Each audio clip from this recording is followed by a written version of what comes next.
Hi everyone, welcome back to my channel. So आज का दिन बहुत वॉलेटाइल था and I am very sure जो बिगनर ट्रेडर्स हैं उन्हें नहीं समझ में आ रहा होगा और कुछ लॉसेस हुए होंगे क्योंकि मार्केट ने बहुत ऊपर नीचे की मूवमेंट दी है और बैंक निफ्टी तो बहुत ही वॉलेटाइल था as compared to Nifty. So let's see कि एक्चुअली चल क्या रहा है निफ्टी में। निफ्टी बियरिश ही है, निफ्टी बुलिश नहीं है। सबसे पहले तो आप ये बात समझ लीजिए। लास्ट मैंने आपको बोला था कि आपको सेल ऑन राइज की स्ट्रैटेजी यूज़ करनी है। सेल ऑन राइज की स्ट्रैटेजी यूज़ करनी है। अगर आपने सेल ऑन राइज की स्ट्रैटेजी यूज़ करी होगी आज के दिन में तो आई एम वेरी श्योर आपको प्रॉफिट्स आए होंगे। दूसरी बात, मार्केट ने ये 1 आवर का चार्ट है, मार्केट ने कंसोलिडेट कर है। ये हमारा टारगेट है 16,900। मार्केट ने टारगेट नहीं लेकर आई है, मार्केट यहीं उसके पास ही कंसोलिडेट कर रही है। कंसोलिडेट क्यों कर रही है मार्केट, क्यों नहीं टारगेट दे रही? ऑब्वियसली मार्केट का काम हमें प्रॉफिट देने का नहीं है। ये प्रीमियम ईटिंग टाइम चल रहा है, एक्सपायरी से पहले ये प्रीमियम ईटिंग टाइम है, इसीलिए मार्केट ने इस रेंज में कंसोलिडेट करा है। तो अगर हमारा टारगेट इंट्राडे टारगेट 16,900 का है, 900 के बाद फिर मार्केट थोड़ा सा कंसोलिडेट कर सकती है और 6900 तोड़ देगी मार्केट तो नेक्स्ट टारगेट हमारा 16,700 एंड 500 का टारगेट है। टारगेट्स आएंगे लेकिन कंसोलिडेट कर करके प्रीमियम खा के आएंगे कि हम लोगों को प्रॉफिट्स ना होए। तो आप एटलीस्ट 16,500 तक सेल ऑन राइज की स्ट्रैटेजी ही यूज़ करें। अगर ये करेंगे तो ही आपको प्रॉफिट होगा। और सेल ऑन राइज टारगेट हमारा 16,500 का है, जैसे मैंने आपको लास्ट एनालिसिस में भी बताया था। इन केस आपका स्टॉप लॉस क्या है, स्टॉप लॉस आपका 17,200 है या फिर आप 17,300 भी लेके चल सकते हैं क्योंकि मार्केट थोड़ा सा रिट्रेस करने 17,300 तक आ सकती है, चांसेस हैं। अगर 17,175 ब्रोक कर दिया तो आप एक छोटा सा कॉल भी ले सकते हैं 17,300 तक की। वैसे मार्केट बियरिश ही है। जब मार्केट ने अगस्त में बुलिश रैली स्टार्ट करी थी तो विदाउट एनी ब्रेक मार्केट ऊपर गई थी। तो आप ये मत सोचिए कि कितना और गिर जाएगी, कहीं तो आके रुकेगी। तो नॉन स्टॉप मार्केट नीचे भी गिर सकती है। थोड़ा सा कंसोलिडेट करेगी फिर नीचे गिरेगी, थोड़ा सा कंसोलिडेट करेगी फिर नीचे गिरेगी, ऐसे ही चलेगा। तो हमेशा आपका सेल ऑन राइज की स्ट्रैटेजी होनी चाहिए। अगर आप एक्टिव ट्रेडर्स हैं, फुल टाइम ट्रेडर्स हैं तो स्कैल्पिंग कीजिए। स्कैल्पिंग बेस्ट है इस टाइम में।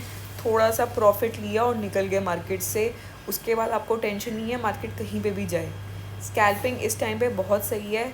और स्कैल्पिंग भी कैसी होनी चाहिए, आपको पता होना चाहिए कि मार्केट बियरिश है तो स्कैल्पिंग उस तरीके से कीजिए। अगर ऊपर जा रही है मार्केट, थोड़ी सी पुट बाय करी, टारगेट थोड़ा सा आया, टारगेट के पास निकल गए, वेट नहीं करा कि 16,900 अब आने वाला है, आ जाएगा। हमेशा मार्केट ने वहीं पर 16,000 या 950 तक आकर ही मार्केट वहीं से रिवर्स हो गई। आपको टारगेट नहीं दे रही है मार्केट, अगर आप पुट लेके बैठे हुए हैं, आपका सिर्फ प्रीमियम कट रहा है। तो ये स्ट्रैटेजी यूज़ करिए जब तक मार्केट की वॉलेटिलिटी थोड़ी सी कम नहीं हो जाती। Now let's see bank Nifty. Same way bank Nifty के लिए भी तो बैंक निफ्टी बहुत वॉलेटाइल थी, 500 मूव पॉइंट्स की मूव दे रही थी एंड मैंने इसकी लाइव एनालिसिस भी मैं करती रही हूँ अपनी यूट्यूब चैनल पर। तो ये ट्रेंड लाइन फिर से ब्रेक करी थी बैंक निफ्टी ने और बैंक निफ्टी नीचे गई। मैंने यहाँ पे प्रॉफिट लिया।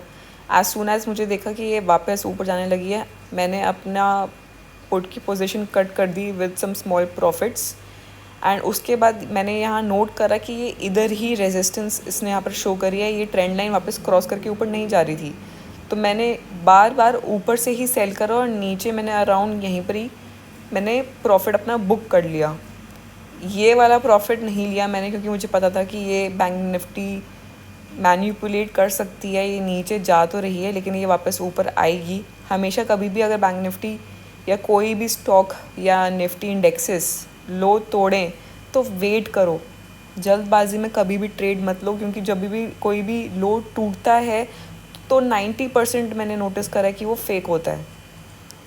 अब बैंक निफ्टी भी बियरिश है और पहला टारगेट 38,128 और नेक्स्ट टारगेट 38,000 है। ये टारगेट्स आएंगे लेकिन रुला कर आएंगे। तो थोड़ा सा आपको ये नोटिस करना है। ट्रेंड लाइन आप भी ये ड्रॉ कर लीजिए। वैसे अब ट्रेंड लाइन का फ़ायदा नहीं है। ये रेजिस्टेंस है बैंक निफ्टी की 38,700 की। 700 के अगर ऊपर जाती है तो हम थोड़ा सा कॉल्स ले सकते हैं, बाय साइड में बैठ सकते हैं। लेकिन आई डोंट थिंक सो कि ये 38,700 को क्रॉस करेगी। नीचे ही है, लेकिन थोड़ा सा कंसोलिडेट करा है बैंक निफ्टी ने। ये आपका नीचे गई, ये बेस बना रहा है बैंक निफ्टी ने, और ये फिर नीचे जाएगी टिल 38,000। फिर यहाँ बेस बनेगा, ऐसे ही कंसोलिडेट करेगी और ये फिर नीचे जाएगी। तो ये मुझे लग रहा है कि बैंक निफ्टी का होना चाहिए। एक ये ट्रेंड लाइन भी है जो आप ऐसे ड्रॉ कर सकते हैं, मैं आपको दिखाती हूँ। सो ये ट्रेंड लाइन है जो बैंक निफ्टी रिस्पेक्ट कर रही है। हो सकता है ये फिर थोड़ा सा ऊपर जाए, यहाँ एक विक बनाए और वापस अगर नीचे की कैंडल फॉर्मेशन होती है तो आप पुट बाय करेंगे 38,000 के लिए या 38,100 के लिए। लेकिन रिमेंबर कि पहले आपको ये वेट करना है। ये 1 आवर का चार्ट है, 15 मिनट्स में या 1 आवर के चार्ट में आपको वेट करना है कि ये ऊपर तक यहाँ तक आ रही है, और जो कैंडल बन रही है उसकी ये ऐसी विक बन रही है और ये अंदर ही है ट्रेंड लाइन, उसने ब्रेक नहीं करी, और नेक्स्ट जो आपकी कैंडल है वो रेड फॉर्म हो रही है, तो आप पुट बाय कर सकते हैं 38,000 के लिए। ये आपकी स्ट्रैटेजी होनी चाहिए। ये विक मैं क्यों कह रही हूँ, क्योंकि ये इंस्टीट्यूशनल बायर्स या सेलर्स होते हैं, सबके स्टॉप लॉस होंगे यहाँ पर, इस साइड में सबके स्टॉप लॉस होंगे पुट साइड के। तो वो स्टॉप लॉस काटने के लिए ऊपर तक आएगी और फिर नीचे जाएगी। तो आपको इस ट्रैप में नहीं फंसना है।